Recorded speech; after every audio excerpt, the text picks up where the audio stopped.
En Camino with Kit Hogg.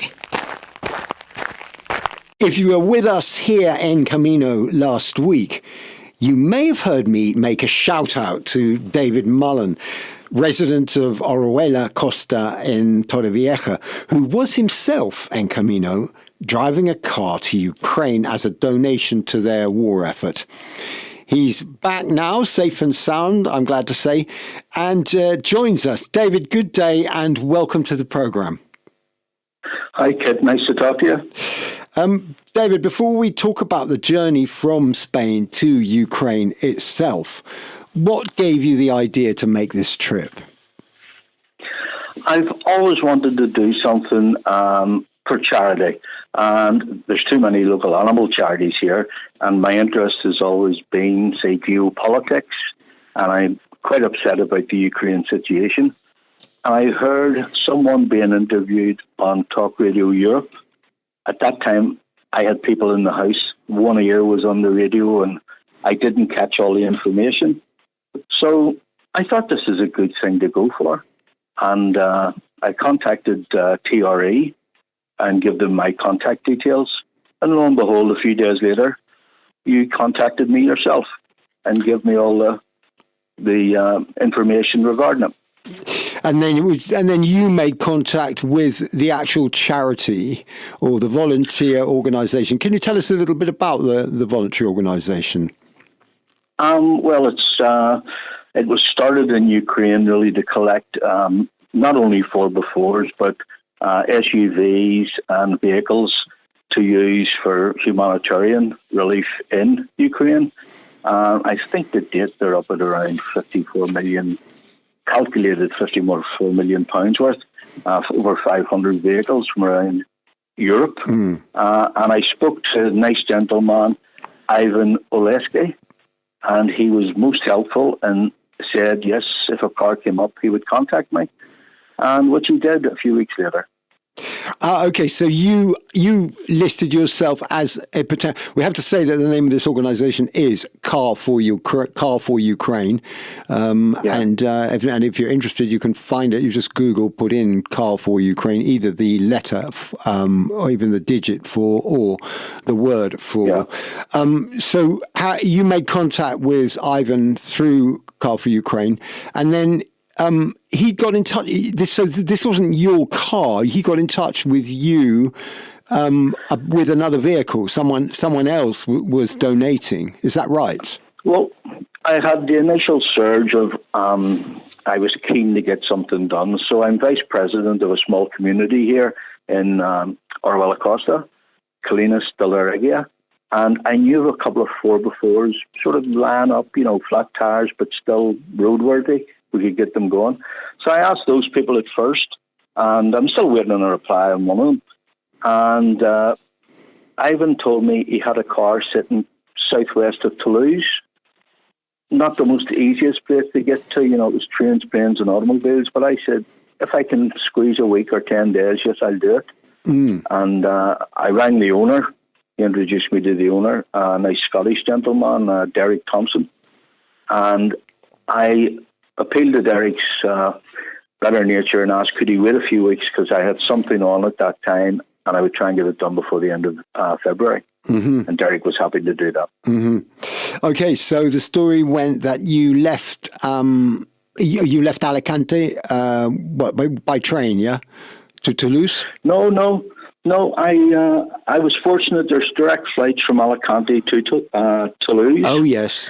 The trouble was, it was sort of like 4 a.m, 5 a.m, and a very good English friend, Richard, volunteered to drive me there at 3 o'clock in the morning. So the first day went absolutely brilliant. Richard's never late. The flight was on time.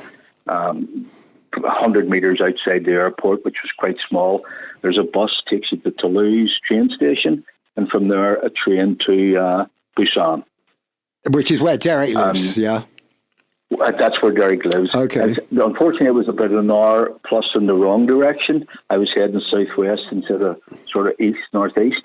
But as I opened the train door, there was a gentleman standing there, and he looked like he was looking for someone, and it was Derek. Okay. And he was there with his wife. And so within the first half hour. It was the first hour landing in France.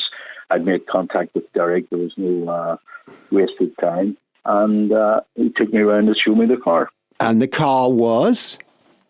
It was a Nissan Qashqai. I think I'm pronouncing that right. Right. But I have to tell you this. I was under the impression that it was a 4x4.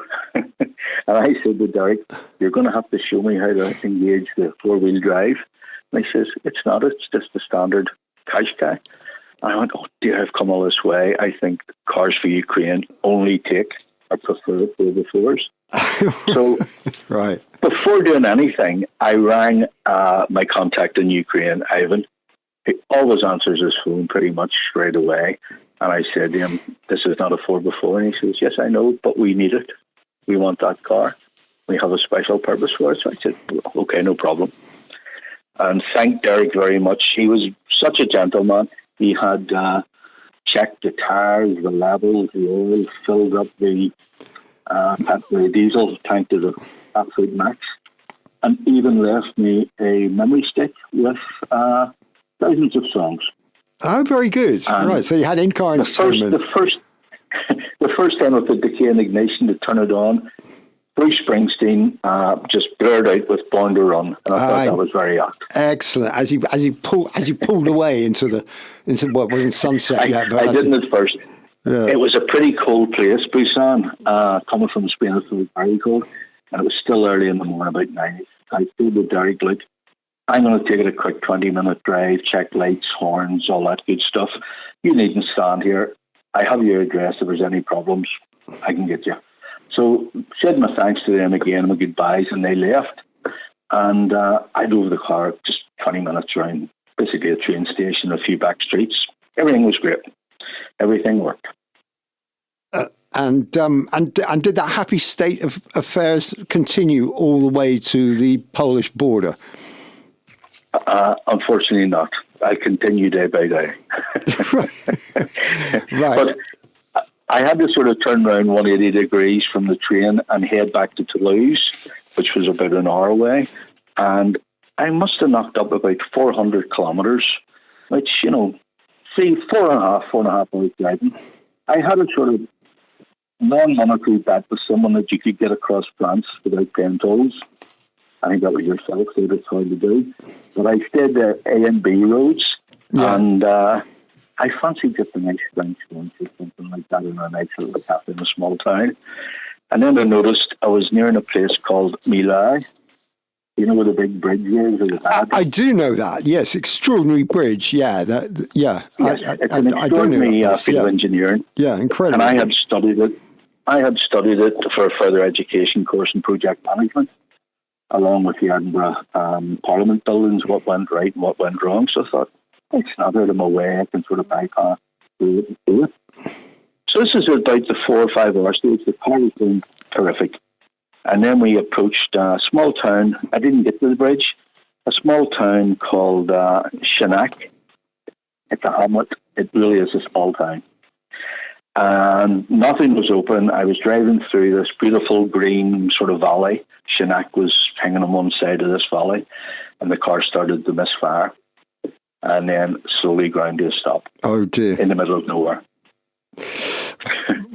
Right. That is not part of the plan. No, it wasn't. It wasn't. But I'm pretty observant when I drive, and I knew I have worked in diesel engines in the past, and I thought it's nothing major mechanical. Car running gear was good. The engine sounded okay. Just misfiring and losing power. So I thought perhaps injectors or fuel management system. It was getting towards 4 o'clock in the day, and I didn't know what time French garages stayed open to, even if there was one. But I remember seeing a John Deere dealership as I sort of drove into Shinak. So I got the car turned around and basically nursed it back along the road a couple of kilometres.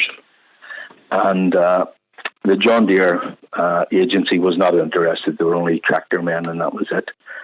But they pointed me to a small garage, very untidy, with a young French lad working in it. And through the powers of Google Translate, I explained where I was going. The car was kitted out with the Cars for Ukraine flags and so forth. Mm-hmm. And he stopped what he was doing immediately and started working on the car, which I thought was terrific. That is, yeah. And briefly, was it a big deal? What was wrong with it? Well, it was what I'd thought. An injector had went down. I think injector number 3 or 4. He was able to show me that in the analyzer. I thought, I'm here for the night because there's no spare parts place. And he said, no, I have a car. I can take one out of this car as the same injector, which he did. I thought that was terrific. I stood over him, and I must admit I was pressuring him a bit. I wanted to get on the road again. And he got the car running perfectly. No, that's fantastic. There and then. Fantastic. Yeah. That was a long day, David. I'm sorry to interrupt you, but that was a long day. You'd already got up at 3 o'clock in the morning. It had been a long day. Yeah. But you'd made a flight to Toulouse, really, pick the car up, and now you'd have a breakdown at 4 o'clock in the afternoon. I would have been flagging by this time, I think. In a very remote place. I decided not to go and see the Mullan Bridge because it was further on down this road in the pretty populated area, So I headed back towards the, I can't remember, I think it was the A36, and get back into some sort of civilization again in case I have more problems. So I ended up driving all the way to Clermont-Ferrand, I think it's pronounced. Yeah. Clermont-Ferrand. By this stage, it knocked up about maybe 800 kilometres, which I thought was pretty good in the first day. I had to book in somewhere. I was pretty exhausted. Yeah. And so did you, on the trip, you didn't stay in the back of the car, did you? You slept in roadside hotels, presumably. I had intended to drive virtually non-stop. I've got very used to taking Spanish siestas, and I did that quite a few times. But France and I sort of wanted to putter through it and just have the odd nap after a lunch or a meal and keep going, because it is over 2,000, I think about 2,500 kilometres. So I wanted to press on. Anyway, I got a cheap hotel just in Clermont-Ferrand, an Ibis roundabout type hotel. Okay. And I set off the next day. Just typed in Schnitzel, I think it is, you told me about, near the border. Mm-hmm. And I almost made it out of France without paying a toll, but I started to be more cautious, and I put back in tolls into my navigation system, and I had to pay €3.40 before I left France. That's an achievement. The last time I drove through France, it must have cost me 60 or 70 euros. David, how long did the trip take in total? In total, from starting Monday around 9:30, and I got to the Ukrainian border around Thursday evening around 4 o'clock. Okay, so for the benefit of anybody who might be considering doing this trip, you didn't actually cross. Am I right in saying you didn't actually cross into Ukraine? You left the car at the Polish-Ukrainian border. Am I right? Well, you're missing out another breakdown in a little town called Lure. Oh, right. Okay. we had another breakdown. Right. Okay. No, it's only that we're running out of time, David. That's all. Oh, sorry. Okay. I just wanted to conclude the trip. How did you hand the vehicle over? I broke down beside on a hill on the way to the Ukrainian border, not probably half an hour away, and there was an emergency phone. Rather than ring the local sort of police and emergency, I contacted Ivan, and they have a great network of Polish sympathisers on the eastern side of Poland, and they come up with a low loader, a vehicle pickup truck, took me to an overnight parking place and dropped me off at the hotel right beside the train station in Schnitzel. Przemysl, or however you pronounce that. Okay, so you actually made it to the border, and then but the car broke at that point, or the car was you suffered another breakdown, sadly. And it was this time. It was not fatal. It was a similar sort of problem. Right. I think the other mechanics didn't get time to complete it, properly. and get a good test drive. But the guy in France, the second time fitted it, got me another 1,000 kilometres, Right. and right to the border. I checked into a hotel in Chemistel beside the train station, and before I got out of bed, I got a picture on WhatsApp. The car had arrived safely in the Ukraine in Lviv.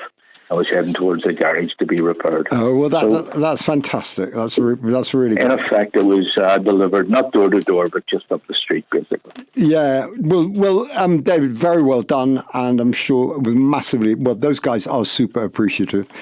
They know that they're not forgotten, and how important is that at this particular time? It is very much so. Interestingly, I read that Car for Ukraine, on the day after the fracas in the Oval Office, witnessed a 3,000% spike in donations. So that made me feel good. That was just an ambush by Vance and Trump on Zelensky. It was shocking. It was a setup. Yeah, David, it's been great talking to you, and thank you so much for coming on the program. I'd just like to say from the both of us that if you're listening, you too could make a difference either with a financial contribution or with a vehicle that might just be surplus to your requirements that will help bring life-saving care to people in Ukraine. All you got to do is go onto Google and put in Car for Ukraine and see the detail there. David Mullan from Ottawa, thank you very much for your time. You're most welcome, Kit. Bye-bye for now. And I will be doing it again. You will. Fantastic, mate. Yeah. Bon voyage. Buen viaje. Bye-bye now. Bye, Kit. Bye.